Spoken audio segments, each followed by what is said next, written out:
नमस्कार friends Odia study technique को आपण मानकु स्वागत। फ्रेंड्स आपण मान जानिथिबे जे सेंट्रल गवर्नमेंट तरफ रु ई श्रम रे रजिस्ट्रेशन कार्ड बा ई श्रम रे आपण मानकर गोटे कार्ड मिलिबो जोथरे कि आपण माने सीएससी अंडर रे ही याको आवेदन करिवे। याको आपण माने केमिति आवेदन करिवे जो माने कि लोक माने कहउछन दे यहा गोटे लेबर कार्ड अटे किंतु यहा लेबर कार्ड नुहे एटा लेबर कार्ड टाइप रो जेमति कि आपण माने जानिथिबे जो माने भी सरकारी चाकरी करछन गवर्नमेंट जॉब करिछन जेमति कि टीचर डॉक्टर पुलिस एमान जो माने भी जॉब करिछन तांकर डाटा समस्त कलेक्शन हेकी जेमति गवर्नमेंट को पाखरे अछि तो आपण माने जो माने भी माने कोन कहउछन ना चाष करछन किबा मूल काम करछन ए सब काम करछन जो माने सेमानकर किछि भी डाटा गवर्नमेंट को पाखरे नाही तो सेति आपण माने एई कार्ड द्वारा जेतेबेले भी गवर्नमेंट को पाखरे समस्त डाटा रहिला जेतेबेले भी गवर्नमेंट रो किछि स्कीम बाहरिबो जो माने मूल काम करछन किबा चाष करूछन किबा जे कोनोसी काम करछन जो माने कि मासिक दरमा कोनोसी कंपनी ठारू किबा कोनोसी गवर्नमेंट जॉब रु पाउना से मानको ए जो फायदाटी उठे पारिबे ई श्रम कार्ड से माने आवेदन कला परे गवर्नमेंट रो आगु को जिते भी सारा माने स्कीम बाहरिबो जेमति कि आपण माने जानिथिबे गवर्नमेंट रो बहुत सारा स्कीम बाहरची कोरोना टाइम रे भी आपण मानको बहुत सारा पैसा भी मिलिची तो सेई टाइप रे आगु को जिते भी सारा स्कीम आसीबो तो आपण माने एहार लाभ उठाई पारिबे सेति पई आपण मानकर सुविधा पई गवर्नमेंट ए कार्ड टी बाहर करची ई श्रम कार्ड या को केउ वर्ष रु केते वर्ष पर्यंत आवेदन करि परिबे केउ माने यहा को आवेदन करि परिबे माने आपण मानकर क्वालिफिकेशन जो आपण मानकर रहि जदी आपण माने बढ़ई काम करचोंदी किबा आपण माने दुकान करचोंदी किबा चाष करचोंदी एई टाइप रो केउ माने यहा को आवेदन करि परिबे एवं आपण माने आवेदन करिया पई आपण मानकर कोन कोन डॉक्यूमेंट दरकार एवं आपण माने केउठारे यहा को आवेदन करिवे ताको मु समस्त डिटेल्स सहित ए वीडियो माध्यम जणेबी तो आपण माने वीडियो टी संपूर्ण भाबे देखिबे भल लागिले ओटे लाइक करी सांग मानकु शेयर कर देबे आ एमिति किछि अपडेट पाइबा पई आम चैनल को सब्सक्राइब कर रखि देबे पाखरे आसुतो बेल आइकन टी को प्रेस कर देबे। तो फ्रेंड्स देखंतु आपण माने ए जो ई श्रम कार्ड टी आवेदन करिवे जहा कि आपण माने ऑनलाइन ले आवेदन करिवे जनसेवा केंद्र किंबा आपण मानकर कंप्यूटर दुकान जो अछि कंप्यूटर शॉप तो आपण माने सेठी जोठी ऑनलाइन ले सब आवेदन करा जाय तो आपण माने सेठारे ही आवेदन करि परिवे जेहेतु एटा सीएससी अंडर रे आपण माने एहा को आवेदन करिवे तो से आपण मैंने ऑनलाइन यहाँ को आवेदन करने पड़ो एथिरे जमती आपण मैंने आधार कार्ड जमती 12टा नंबर थिला आधार कार्ड टाइप रो पूरा ये कार्डटी आसीबो सेथिरे भी आपण मानकर 12टा नंबर रहिबो एवं एई टाइप रो आपण मानकर आधार कार्ड भलिया कार्डटी देखा जिवो किंतु ताधरे समस्त डाटा आपण मानकर गवर्नमेंट ये सब डाटा रखिबो जेतेबेले आगु को स्कीम बाहरिबो तार फायदा आपण माने उठेई पारिबे। तो देखंतु ई श्रम रे रजिस्ट्रेशन मिलुवा लाभ असंगठित श्रमिक मानकर गोटे जातीय तथ्यावली जो माने भी असंगठित श्रमिक अच्छा जो मैंने कम कर गवर्नमेंट जॉब करना कि प्राइवेट जॉब करना से ये कार्डटी आसूरी असंगठित रेजिस्टरभुक्त श्रमिक माने UAN नंबर सहित ई श्रम कार्ड पाइबे। तापर देखो रजिस्ट्रेशन में मिलुवा लाभ असंगठित क्षेत्र में कार्यरत कर्मचारी माने सामाजिक सुरक्षा और उन्नतिमूलक योजना माध्यम लाभान्वित हो पारिबे। यही तथ्यावली सरकार को असंगठित श्रमिक मानक पई विशेष योजना प्रस्तुत करिबारे साहाय्य। नेक्स्ट आपण मानक रहला असंगठित क्षेत्र में कार्यरत कर्मचारी माने सामाजिक सुरक्षा और उन्नतिमूलक योजना माध्यम लाभान्वित हो पारिबे। यही तथ्यावली सरकार को असंगठित श्रमिक मानक पई विशेष योजना प्रस्तुत करिबारे साहाय्य करिवो। ई श्रम रजिस्ट्रेशन करने द्वारा श्रमिक माने 1 वर्ष पर प्रधानमंत्री सुरक्षा बीमार लाभ पाइपर संपूर्ण विकलांग और दुर्घटना जनित मृत्यु पर 2 लाख और आंशिक विकलांग क्षेत्र में 1 लाख। आपण मानकर जदि कोनोसी दुर्घटना होची बा रोड एक्सीडेंट होची ताले आपण मानकु गोटे वर्ष भितर आपण मानकु 2 लाख टंकार आपण मानकु सहायता राशि मिलिबा केवल सेंट्रल गवर्नमेंट बा प्रधानमंत्री को द्वारा। यह द्वारा सरकार दादन श्रमिक मानकु जोगाजोग रखि परिबे और सेमानक पई नियुक्तिर सुजोग सृष्टि करि पारे जो माने भी दादन खटिया पई जाउचंदी सेमानक पई भी सुजोग रहइबो आगु जेते स्कीम आसीबो तांको पई मते किछि स्कीम बाहरिबो। नेक्स्ट रहला ई श्रम रे सीएससी माध्यम 38 कोटी असंगठित श्रमिकों को करा जीव पंजीकृत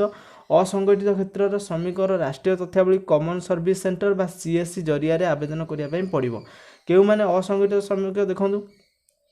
क्षुद्र एवं मध्यम चाषी कृषि श्रमिक मत्स्यजीवी पशुपालन रे नियोजित व्यक्ति बीड़ी तैयारी श्रमिक लेबलिंग एंड पैकिंग निर्माण श्रमिक चमड़ा कर्मचारी बुणाकार बढ़ई लुण कर्मचारी इटाभाटी एवं पत्थर काम करता श्रमिक माने सॉ मिल्स बा करतकल मिडवाइफ्स घरोई श्रमिक बारिक फल परिवा विक्रेता रिक्शा चालक ऑटो ड्राइवर रेशम काम तापर आसला tannery workers common service centre housemates street vendors तापर प्रवासी श्रमिक यही टाइप जो मैंने रहिले असंगठित श्रमिक से माने ही यही कौन करेंगे ना कार्ड टी आवेदन करेंगे जो मैंने भी गवर्नमेंट जॉब किंबा प्राइवेट जॉब अंतर्भुक्त अच्छा से माने ई श्रम कार्ड टी आवेदन करेंगे ना जो मैंने मासिक सैलरी पाँच से माने यही जो आपण मानक रहा ई श्रम कार्ड ए आवेदन करेंगे ना कहीं से पे स्केल आपण मानकर मासिक जो दरमा रोचे आपण सरकार पाखे डाटा सब अच्छी जो मैंने भी असंगठित अच्छा जो मानकर काम कले से माने कौन करती चलती से केवल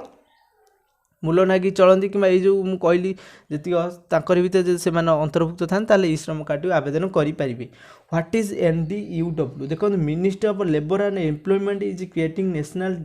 database of organised workers registration of unorganised workers will be facility on the website आपण मैंने यही वेबसाइट रे फैसिलिटी बहुत सारा पाई पारिबे। देखो PM सुरक्षा बीमा योजना आपण मानकर जो रहिला प्रधानमंत्री सुरक्षा योजना रहिला तापर नेक्स्ट आपण मानकर रहिला देखो बेनिफिट आउ कम मिलिबो on the base of this database social security scheme will be implement by ministry and government आपण मानकर मिनिस्ट्री जेतिक भी जहाँ आपण स्कीम आसो आपण तार फायदा उठे पारिबे। Why to do registration in NDU आपण माने रजिस्ट्रेशन केमिति करिवे unorganised workers will get the benefit and social security welfare scheme आपण माने जेतिक स्कीम आसीबो सोशल वेलफेयर रे आपण ताकू नियत बेनिफिट पाई परिवे। तापर नेक्स्ट आपण मानकर देखंतु रहिला एलिजिबिलिटी क्राइटेरिया एलिजिबिलिटी आपण मानकर एज 16 वर्ष रु 59 वर्ष बयस पर्यंत आपण माने बयस जदि होइताय ताले ई श्रम कार्ड आपण माने आवेदन करि परिबे। ता सहित should not be an income tax pay आपण माने इनकम टैक्स पे करनथिबे should not be member of EPFO and ESAIC आपण माने ए जो रहिला EPFO एंड ESAIC आपण माने एथिरे मेंबर होई नथिबा दरकार। Must be working in unorganised workers category आपण माने असंगठित आपण माने सेथिरे असंगठित श्रमिक रे काम करथा दरकार। तापर next who all can not register in NDUW anybody engage in organised sector आपण मान जदि कोनोसी सेक्टर बा कोनोसी प्राइवेट गवर्नमेंट कंपनी रे आपण माने अंतर्भुक्त अछन ताले आपण माने ई श्रम कार्ड को आवेदन करि परिबे नाही। तापर नेक्स्ट रोल ऑफ CSCS देखो सपोर्टिंग इन रजिस्ट्रेशन 43.7 करोड़ आपण मानक 43.7 कोटी लोकों पई एई आपण मानकर कोन होबो ना ई श्रम कार्ड टी होबो। Update request of workers in the registration UAN आपण माने UAN रे आपण माने रजिस्ट्रेशन करिवे। तापर आपण मानक रहिला या को केमिति आवेदन करिवे तो देखंतु आपण माने मु कहिछि आपण मानकु नियति भाबे आपण माने कंप्यूटर शॉप ऑनलाइन ले ही आवेदन करिवे जनसेवा केंद्र रे आवेदन करि परिवे। जदि भी आपण माने निज मोबाइल ले आवेदन करिया पे चाहुचंती जदि आपण माने बाहर आवेदन कले अधिक टंका नउचंती ताले आपण माने निज मोबाइल ले मधे या को आवेदन करि परिवे। केवल आपण मानक डॉक्यूमेंट दरकार बैंक पासबुक गोटे फोटो एवं ता सहित आपण मानकर आधार कार्ड रे लिंक थिबा नंबर जो आधार कार्ड आपण माने देबे सेतिरे आपण मानकर मोबाइल नंबर लिंक थिबा निहति आबे दरकार। जदि भी आपण को आधार कार्ड मोबाइल नंबर लिंक नहीं ताले आपण माने जल्दी जाई कि आपण को आधार कार्ड मोबाइल नंबर लिंक कर देबे। लिंक कर साला पर आपण माने ई श्रम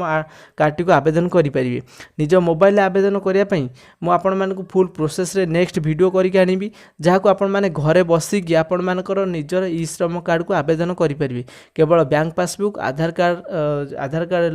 नंबर लिंक थिया दरकार एवं आपण मानकर गोटे फोटो ए तीनटा जिंस आपण माने घरे रही कि निहति भाबे आवेदन करि परिबे। नेक्स्ट वीडियो मु फुल प्रोसेस रे आनिबी आपण माने निज मोबाइल रे भी आवेदन करि परिबे। तो सेति पे हम चैनल को सब्सक्राइब करि रखि दंतु बेल आइकन को नोटिफाई कर दंतु जेतेबेले वीडियो पोस्ट करी आपण माने सर्वप्रथम देखिबे एवं निहति भाबे ताको आवेदन करिवे। तो फ्रेंड्स वीडियो जदि भल लागिथाय गोटे लाइक करिवे निज सांग मानकु निहति भाबे शेयर करिवे। जदि भी आपण मानकर किछि डाउट रहि जाउची ए ई श्रम कार्ड उपरे ताले मते कमेंट सेक्शन में पचारि परिवे।